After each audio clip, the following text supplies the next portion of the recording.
Hello and welcome back to another video of Vermont's 100 covered bridges. My name is Phil and today we're at the Salmond covered bridge, which is in Weathersfield. Now you may recall when I was discussing the Stoughton covered bridge that it used to be on the north branch of the Black River and it had to be removed because it had to make way for the North Springfield floodplain. And the second bridge that was affected by that was this bridge, the Salmond Bridge. And I'm going to go back to Stoughton Pond, just as I did with the Stoughton covered bridge, to give you more details about the exact site where it was. Now, you may recall when I was at the Stoughton Bridge, and we came here because the Stoughton Bridge would have been at the bottom of that Stoughton Pond if it was still here today. There was another bridge I mentioned when looking at the maps, and that's obviously why I'm back here today. And because if I turn around there, you can see the north branch of the Black River coming out from behind the dam. Now, the north branch of the Black River flows directly into the Black River. It's the largest tributary of the Black River, and that ends up in the Connecticut River. So by my reckoning, that bridge was literally where I'm stood now, because there's no other road I couldn't find on the map from 1956. I even went back further to like in the 40s. There's no other road.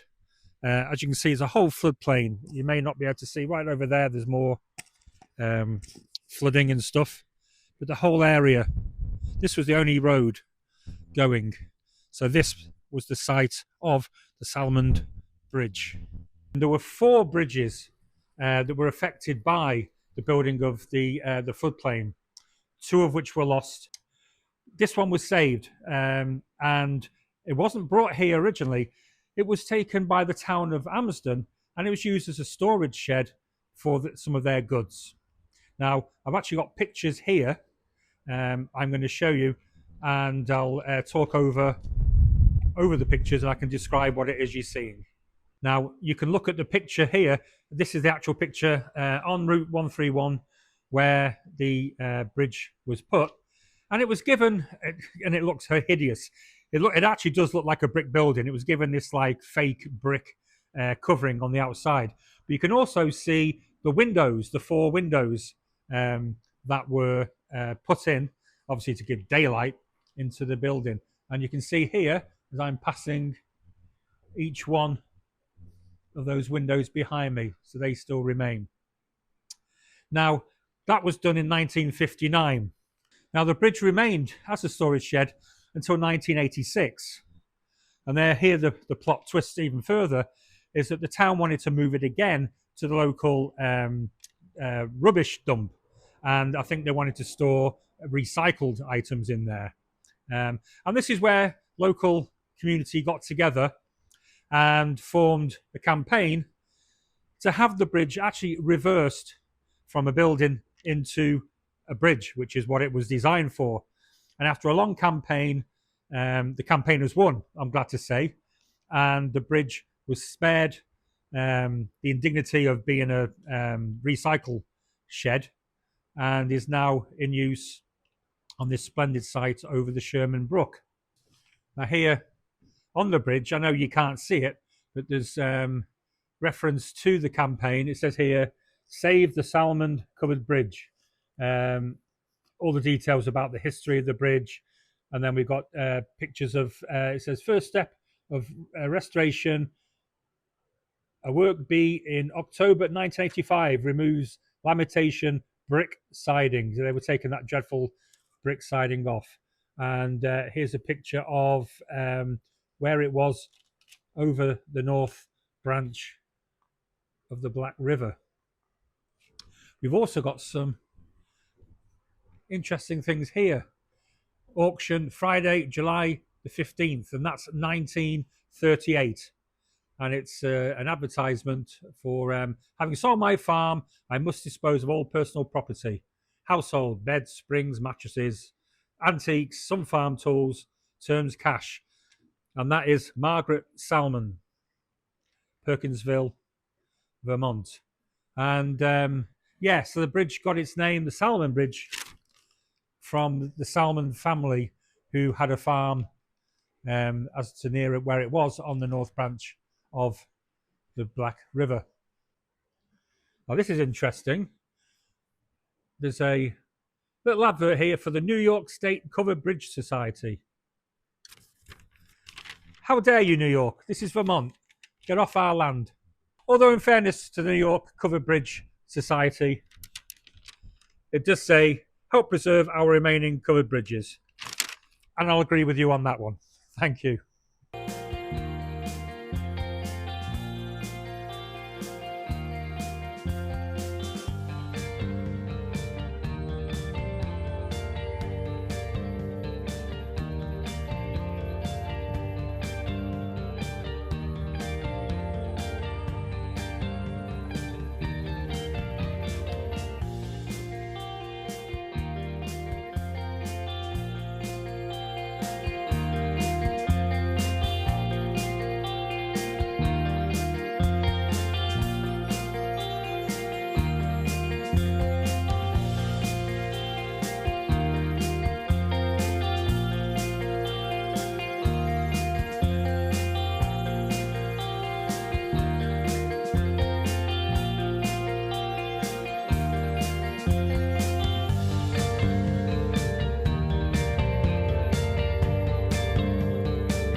So I think now it's time to go down underneath and see what we can find. This has probably got the easiest access to all the rivers I've gone in so far. It's just a gentle little walk down. We've still got the remaining snow that hasn't quite caught the sun. Now this is the Sherman Brook.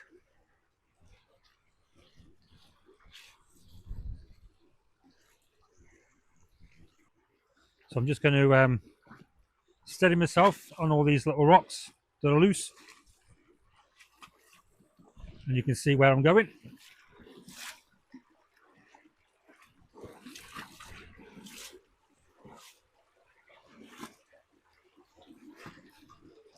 And here I am under the bridge. So we've got two concrete abutments on both sides, sort of stacked up on further concrete blocks with like wooden sleepers underneath as well. I mean, I'm 5'10", and so these are probably 8 foot above the water in the middle. A lot of rocks here underneath, all designed to protect the bridge. Can't really see storm iron having too much effect on this, but there's no video. But obviously it will get quite full when the heavy rains do come. It's a lot quieter as you go northwards. More snow on the south side. But yeah, it's great to see. I mean, it's one of these things, it's not going to be the most used bridges because there's only a couple of houses up there. But it's put to great use, and of course we'd all like to see them in this way than not be here at all. And again, it keeps the figures of 100 covered bridges in Vermont. So the Sherman River is 9 miles long. It's a short brook, and it rises southwest corner of the West Windsor Town Forest, and it flows into the north branch of the Black River, which is a great little thing for this bridge because the water going under it is now going into the place where it used to stand. And of course, north branch of the Black River goes into the Black River, goes into the Connecticut River. So yeah, that's it from the water. Just before I leave the river, there's a couple of things above the bank I'm going to explore as well. There's an historical marker here, right next to the bridge, which gives obviously all of the details I've already mentioned. The Salmond Bridge was built by James F. Tasker, 1980. The 54 multiple king post structure spanned the Black River near Staunton Pond. It was named after the Salmond family living near the bridge. It was restored and moved to this site over the Sherman Brook in 1986 through the efforts of the townspeople of Weathersfield. And here we have a side-on view. You can see from the outside those 4 windows that were cut out for when the bridge was put in use as a storage shed for the local town. And finally, there's a nice little attractive picnic area right across from the bridge and the Sherman Brook just below me there. And this is the 3rd of the 6 bridges I'm filming at today, so it's a perfect spot just to take a break, have something to eat and catch my breath. So thanks again for watching and joining me on this trip to the Salmond Bridge. I'm never amazed enough at how each bridge is just so individual, different truss, different size, different shape, but then you got these that have had 3 different homes. Some have had 2, some only get the 1. It's just each bridge is just totally unique, and I can't wait to just keep visiting and seeing what else I can discover. Once again, thanks very much to Vermont Covered Bridge Society. Again, please, I urge you to check the website if this subject interests you, and do become a member. The more members we have, the stronger our voices. So thanks very much. I'll see you again next week in another video.